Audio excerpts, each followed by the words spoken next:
Hello, everyone, and welcome to another episode of the Wise Decision Maker Show, where we help you make the wisest and most profitable decisions.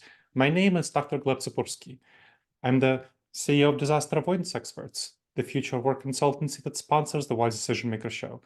And I'm joined today by O'Neil. O'Neil, can you share a little bit with us about what you do and who you are? Please go ahead. Sure. I'm O'Neil Franso. I work as a corporate vice president in human resources for an insurance company called Kaufman Group. It's a multinational insurance parent company that specializes in specialty wholesale insurance.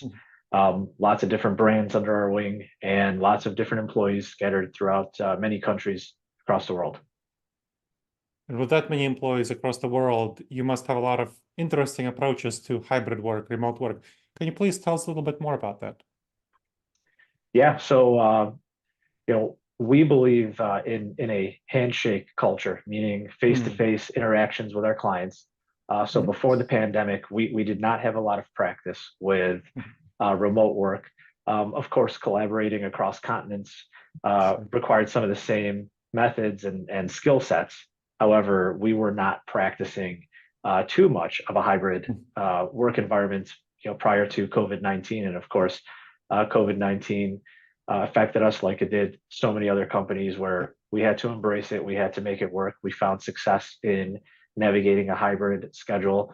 And while I think we originally at the beginning of COVID, when they said, hey, 3 weeks to flatten the curve, we figured, hey, we're just going to go back to the way it was. We're going to go back to, entire work week in the office, in person, face to face. Since then, we have embraced hybrid. We emphasize the value of being in person, but we also recognize the benefits and the quality that comes from allowing people the flexibility to work from home from time to time. Excellent. So let's get a little bit more in depth into it. And I'm well aware of insurance companies. So I work with Nationwide, for example, and Grange Insurance. I'm helping them figure out their hybrid work approaches. And they have somewhat different approaches. I'm curious about what you do, and specifically, what do you see as the benefits of facilitating at least some remote working time for your folks?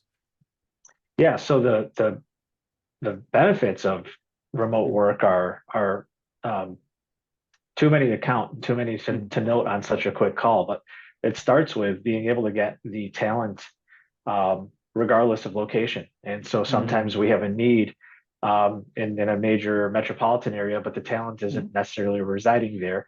They might be residing elsewhere. So remote work and flexibility allows us to attract talent from all over. We found some success in doing that, and sort of using a hybrid where maybe they don't have to travel nearly as much as they would have under a more rigid environment. So from a business standpoint, it allows people to be able to travel more and accomplish more things in different places that hit business targets that we otherwise would not if we were,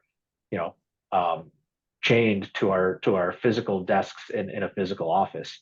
On the employee side, we see all kinds of benefits. Flexibility allows better work-life balance when that's important to people. That allows us to attract and retain talent, keep them engaged, and in many ways alleviate the burnout that can come from having a lot of responsibilities, a lot of different stakeholders within your own home. You have to serve in addition to your huge workload that you'll have. So our employees find the benefits there. It's helping us attract and retain talent. It's helping us manage burnout. And for some people, they're finding that it's way more productive to have some of that flexibility. It's cutting down on their commute. It is allowing them to stay close to where they're, maybe if they have children, their childcare or their school is, and they're able to sort of create these arrangements that allow them to perform at their peak when they're not distracted. And because a lot of our clients have some of the same issues, some of the same needs for flexibility, the clients are resonating to that. So sometimes you'll have people who have to leave work a little early, go pick up the kids, make dinner, and then at the end of the night, they're opening their laptop and they're working at 9 or 10 o'clock at night. And while that's great because they're equally as productive at 9 or 10 as they would be at 4 or 5, the clients who are also doing some of that at 9 or 10 o'clock appreciate it, and they sort of connect they build those connections. They're responding to each other at that time. And what used to be sort of unhealthy, seeing people on their laptops until 10, 11 o'clock at night, in a previous sort of view of the world. Now we're seeing that the clients are connecting to our people because, hey, we're in it together. We're experiencing some of the same things, and so it's building connection, it's creating that sort of benefit for the employees. And when there's a benefit to the employee, there's a benefit to the company. Okay, excellent. Oh, it sounds like a lot of benefits. I'm curious if you found benefits to real estate. So something that Nationwide did with Nationwide was that they closed almost all of their branch offices and they only left their major headquarters in Columbus, Ohio, where I'm based right now, open. Is that something that you did, or is that not something that you pursued? It's not something we're actively pursuing. We're actually taking a different approach. We're trying to create the best type of space for our people. So regardless of what their needs are, they have a great place to come to. If that's what they need, we're furnishing a fantastic physical space for them. Most of our employees want to come into the office at least some portion of the time. It facilitates collaboration, osmosis, training, and the client experience is enhanced too. When people are coming in, they're meeting in person, they're doing those handshakes, and it's really, for us, it wasn't about saving money on real estate. In fact, I would venture to guess that our company ended up investing more to create better spaces for our people to come in as a result of this. But what we do is we acknowledge that different roles, different types of jobs, different people in different stages of their lives all have different needs, and we're sort of meeting them wherever they are, whether that's furnishing a nicer office or allowing them to have the flexibility to work from home a couple days a week. Okay, interesting. So let's talk a little bit about getting to that customization and some of the challenges involved with that. What kind of challenges have you seen with hybrid work? Yeah, I think well, a lot, and I think a lot of companies are still in their discovery of what the most beneficial solution is to all the stakeholders. I think what we're doing is just looking at each individual. Probably the biggest challenge is managers having to adapt their style and their preferences in terms of how they want to manage and what they want to sort of exert upon their staff and what they want to extract from their staff. A lot of times you'll have a manager who doesn't mind being flexible and managing remotely, and then other times you'll see managers who really want to have face-to-face contact and be able to watch their people in action so that they can evaluate the performance, provide real-time feedback. And so I think the biggest challenge is just understanding what the needs of our people are, understanding what the needs of our managers are, and then working to create a common ground. Interesting. So we were chatting before the show that I just came back from a 2-week trip where I helped the client figure out for a strategic retreat their hybrid work and remote work schedule. And that was definitely the number one challenge. How do you get managers to support their teams effectively? And especially what you talked about in terms of performance evaluation.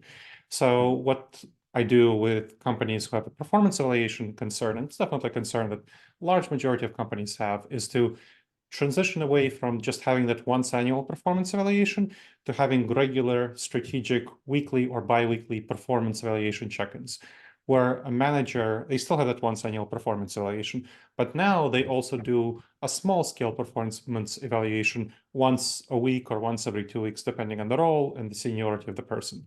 So what they do is that they set 3 to 5 goals for the next week or 2-week period. And at the end, just before the performance evaluation meeting in 2 weeks or 1 week, the subordinate would send a report with what they did around those 3 to 5 goals, any challenges they met, and how they handled those challenges, and the self-evaluation.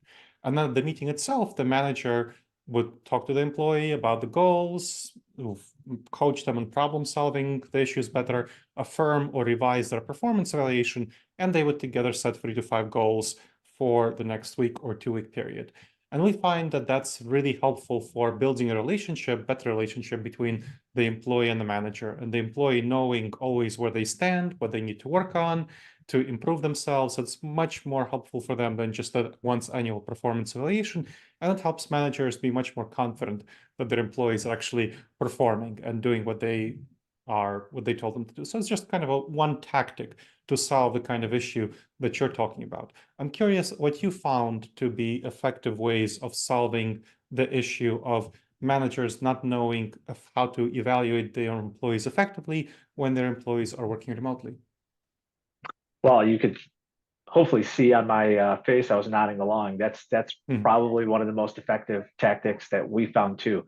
More frequent one-on-ones where Good. people can exchange ideas. Of course, doing it in person is great, but I would Yes. say probably the one thing that I would stress is the most important and beneficial thing that our managers have done is video meetings where we actually turn our cameras on. You know, Yeah. there's a lot of literature, there's old studies that show that the majority of the communication and the most meaningful communication between humans is the nonverbal communication. Yeah. It's the facial expressions, it's the body language. I can use certain words, but it can mean something Mhm. different depending on if I'm nodding my head a certain way. You can't see that if you're turning your camera off in your meeting on a Zoom Mm. call or on a Microsoft Teams call. And you really, you can't synthesize that in a chat or in a text message.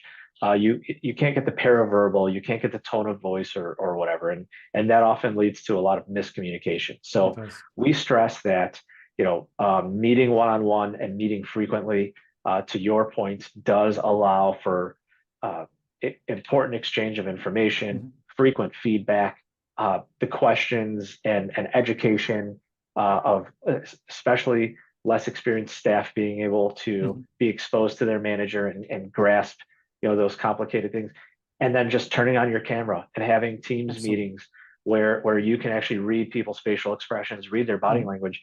It's the closest thing to being in person, and sometimes it's even better than being in person. So you can hear, you can see, and you can use the verbal, the written or spoken communication, and leverage all of those together. Excellent. So it sounds like you're doing some really effective work there. I'm curious to go back to the less experienced employees that you talked about. One of the things I see, you didn't mention that as a challenge in your initial comments, but I'm curious if Yeah. that's something you're finding, because I've definitely found with my clients, even with clients who do really well, like let's say Atlassian is one of my clients, and they are well known as doing really well at distributed work, and they only come together something like once a quarter for a few days. Each team comes together, which for most of my clients, it's more hybrid. They come together 2 to 3 days a week in the office. But even Atlassian, they still are working on how to integrate more effectively people who are junior, because the junior people are not getting as much exposure to senior people when people spend more time working remotely. And one of the things that I've worked on a lot with companies is how to set up effective mentoring programs, not simply onboarding for the first 90 days, but mentoring for the first 3 to 5 years. And I can talk more about that, but I'm curious, what if you find that this is a problem? Maybe you don't. And if you do find this is a problem, what you do to solve the challenges of more junior people and how to mentor them, how to get them into the culture, how to make sure that they're successful. Yeah, absolutely. It is. It's a different challenge. I wouldn't say it's Mm. more or less. It's just a different challenge than the collaboration amongst experienced tenured employees. Our less experienced employees and our newer employees, I think they're even asking for more days in the office together, Mhm. and they want to learn. They want to listen to and overhear conversations. So from the top down in our company, we're emphasizing being in the office a minimum of 3 days a week. Uh, Mhm. some of our teams that are really focused on their goals and striving to accomplish more, and especially if they've got newer members who don't have the chemistry with each other, or less experienced members who just don't have all the Mhm. institutional knowledge, the osmosis, we call it, of just overhearing conversations amongst two of your colleagues who are sitting 5 feet away from you, Mhm. is there's no substitute for that. You can replicate some of it virtually, but Mhm. we're emphasizing just coming into the office and spending time together. And we're, it's productive, it's engaging. We're educating our managers on making it so that there's a purpose behind coming into the office, and you're not just Good. dragging people back against their will. But our less experienced employees who are newer, maybe they're recent college grads, I think they're longing for Mhm. the exposure to those managers. And I think naturally there's like a management by walking around components that leads to the mentorship that you're talking about. Mhm. Yeah, I find that structured mentoring is especially helpful for folks because a challenge I've observed with people who are just getting mentoring by walking around and overhearing is that some people are more skilled at getting mentoring and getting mentored than others are. So some people kind of a little bit slip through the cracks who are not as skilled at getting mentored and they don't know what they don't know. And those are the people who tend to need mentoring the most. So that's something I've definitely found. I'm curious if that's something that you've experienced and if you've worked on solving that challenge at all. Yeah, absolutely. So, we do have buddy programs. I think you Mm, mentioned not it, going beyond just the onboarding. What we find is that yeah. when you assign mentors during the onboarding, they become lifelong Mhm. collaborators and partners. That bond and that relationship sort of continues.